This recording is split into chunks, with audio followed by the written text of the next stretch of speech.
Ayan po mga kabida, isang magandang oras sa lahat at welcome po sa aking channel. Eto na. Eto na yung sinasabi po nila, no, mga kabida, na posible hong magkakaroon po ng panibagong rigodon dyan po sa Senado, ano po. Matapos pong isiniwalat po ni Senator J.V. Ejercito, mga kabida, na siya at apat pang mga senador nagbabalak daw na umalis po dito ho sa majority block po ni Senator Tito Soto III, ano po mga kabida.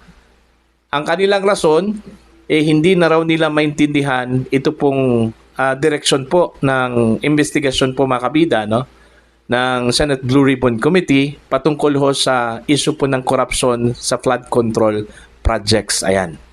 Okay? Sa halip daw mga kabida na patungo dun ho sa tunay na salarin, para bang nalilihis na raw ito, At ang focus dito, itong mga senador. Mula sa mga kongresista, napunta po sa mga senador, mga kabida, yung focus po ng investigasyon daw, ni Senator Ping Lacson at ng kanyang Senate Blue Ribbon Committee, mga kabida. Kaya, nalilito na po ito pong si Senator JB at kanyang mga kasamahan po, mga kabida. Akala ko ba ito yung gusto po nila, Kaya nga nila pinalitan ito pong si Marcoleta Kaya nga pinalitan po nila si Senator Cheese, Dahil ayaw daw nila doon ho sa direksyon ng investigasyon po, ng Senate Blue Ribbon Committee sa ilalim po mga kabida, po, ni Senator Rodante Marcoleta. Tapos ngayon, nag-iba na po yung kanilang tono po dito, Ano ba talagang gusto po ninyo? Di ba? Actually, yung gusto po ni Senator JB at ng iba pang mga senador po, dapat nakafocus dun ho sa binanggit na mga pangalan po, mga kabida. Okay? Na mga testigo. Kagaya na lang po dito ho sa mga kongresista, na isinangkot po dito sa flood control projects po, mga kabida. Ang nangyari, nabaling po dun ho sa mga senador. Diba kung maalala po ninyo mga kabida, na sinabi po ni Senator Panfilo Lacson na halos lahat ng mga senador daw ay nagkaroon po ng insertion sa 2025 national budget. Okay? Para bang sinasabi po dito na ang guilty po dito sa corruption ito pong mga senador kaysa dito ho sa mga mababatas po natin sa lower house. Okay? Eto, babasahin ko lang po ito pong news article mula mismo mga kabida sa Ang Balita Ngayon. Ang sabi po nila dito, pinag-iisipang iwan si Soto.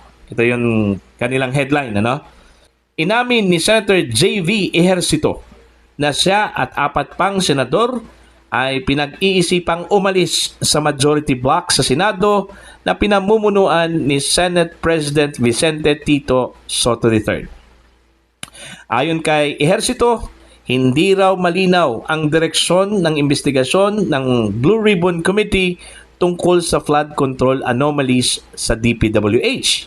Ito yung sinabi po ni Ejercito po, mga kabida. Para sa akin, dapat nakatuon sa tunay na may sala ng modus pero tila nalilihis na. Okay? Dagdag pa niya, malinaw na sa Kamara nagsimula ang mga irregularidad. Okay? Sa kasalukuyan, tatlong senador, Francis Escudero, Jinggoy Estrada, Joel Villanueva at dating ako Bicol Representative Zaldico ang nadadawit sa usapin, ngunit lahat ay mariing itinanggi. Nilinaw ni Ejercito na wala itong kinalaman sa pagpapatalsik kay Soto. Okay? Isang ideya lang yon, trabaho lang ako, dismayado at nalulungkot lang ako sa nangyari sa bansa. Hindi na tayo makausad. Ayan. Samantala, uminit din ang tensyon ng iwan ni Senator Amy Marcos ang Senate group chat dahil sa kalituhan sa takbo ng Blue Ribbon hearings. Tugon ni Senator Ping Lacson, dapat ay magbasa siya ng mga anunsyo upang maging updated. Ayun.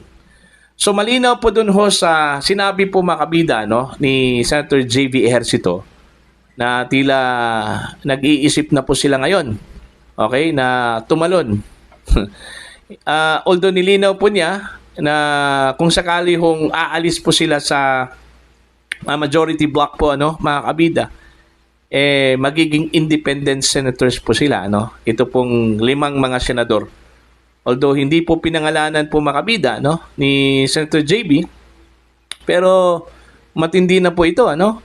Kasi ho, kahit na po hindi po sila sasapi doon po sa minority po mga kabida, mabawasan na po ito pong majority block. Okay? So, ang kartada po dito ngayon, kung sakali hong matutuloy po ito, ano, aalis ito pong grupo po ni JV Ejercito mula sa majority block. Yung 15, yung grupo po ni Senator Tito Soto, ano, 15 senators lahat yon. Okay? Mababawasan ng 5, magiging 10 na lang po. Okay? While ito pong grupo po makabida ni Senator Alan Peter Cayetano at Senator Rodante Marcoleta, nasa 10 sila. Okay? So kung titingnan po natin yung kartada, lamang lang po ng isang senador, ito pong majority block. Mas manipis po ito kaysa doon ho sa naunang kartada po, ano, mga kabida, na 15-9. Diba? Kung naalala po ninyo, sinabi po ni Senator Ping Lacson, ano, mga kabida, na manipis lang po yung 59. Kaya nga, meron po siyang abiso po, ano, kay Senator Tito Soto na naging controversial po, ano, mga kabida, dahil daw hindi daw patas yung kanyang treatment doon po sa minority block.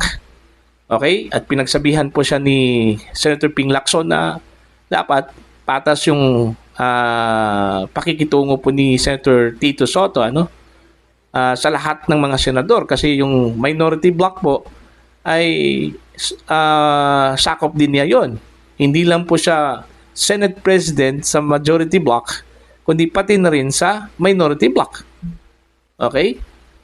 So, yun po mga kabida, no? So, isa lang po yung lamang kung sakali hong itutuloy po, ano, nitong grupo po ni Senator JV, yung pag-alis po, ano, mula sa majority block, ano, mga kabida. At dito ho, delikado ang grupo po ni Senator Soto. Since isa lang po yung lamang, pwede hong makasungkit ito pong minority block mula sa grupo po ni JV Ejercito.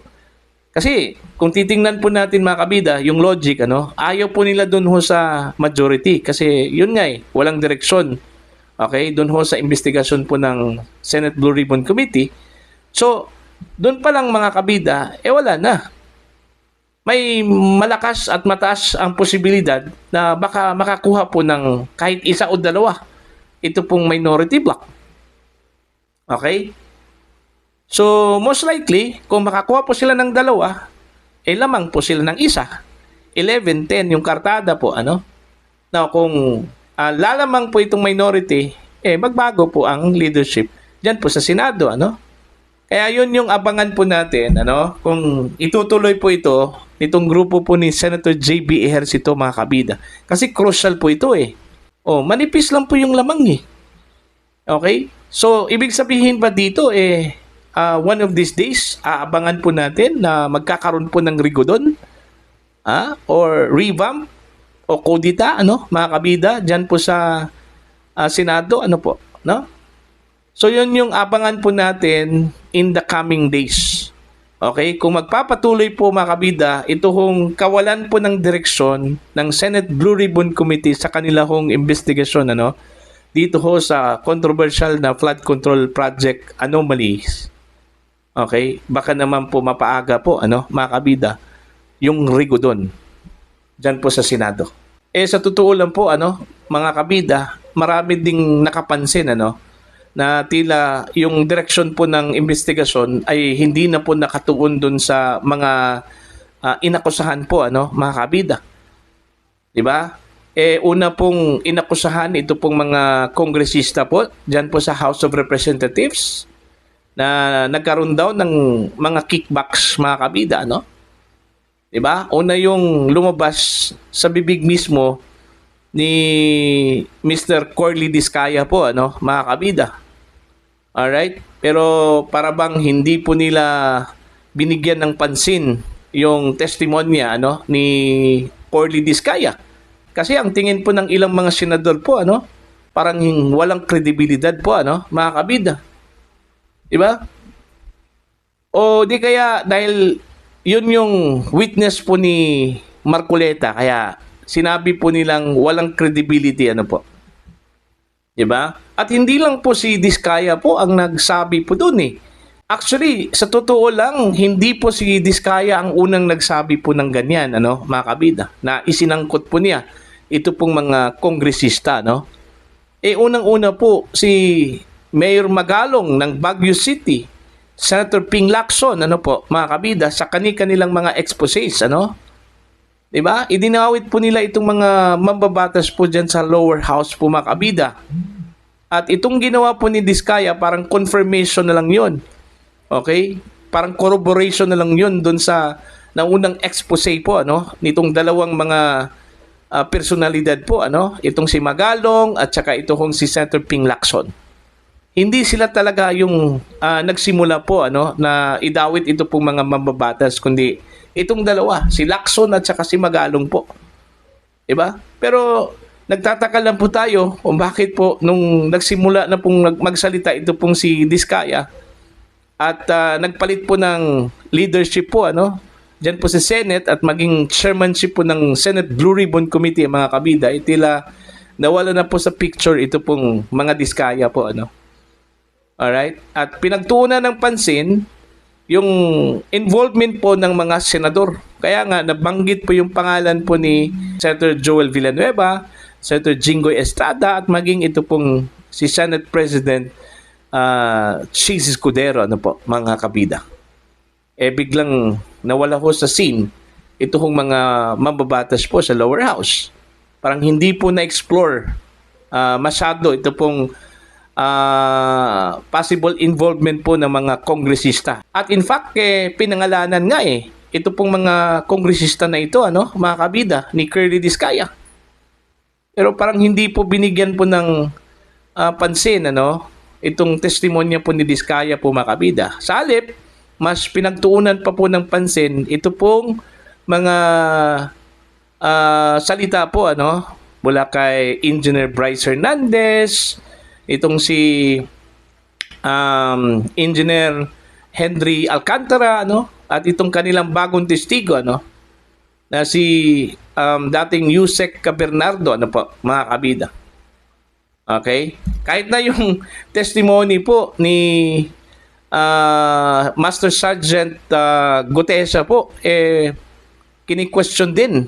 Hindi po ninyo napansin, mga kabida, na yung dalawang mga testigo po ni Marcoleta, nagkakaroon po ng problema. Okay? May question po sa kanilang credibility, po. Una, si Diskaya. Pangalawa, ito pong si Gutesa. Okay? Kay Diskaya po, parang ang ginawa po nila, mga kabida, hindi daw nagsabi po ng totoo kasi daw parang hindi po siya least guilty po, mga kabida. Sangkot daw itong si Diskaya doon po sa corruption sa flood control projects, po. At dito naman po kay Master Sergeant Gutesa, kini-question po yung kanyang affidavit na pineke daw yung perma, ng abogado na nagnotaryo doon ho sa sworn affidavit po ni Gutesa, po. Ito hong si Attorney Pichi Rose Espera. Okay? So yun. Tama yun si JB Ejercito, parang nalilihis na po.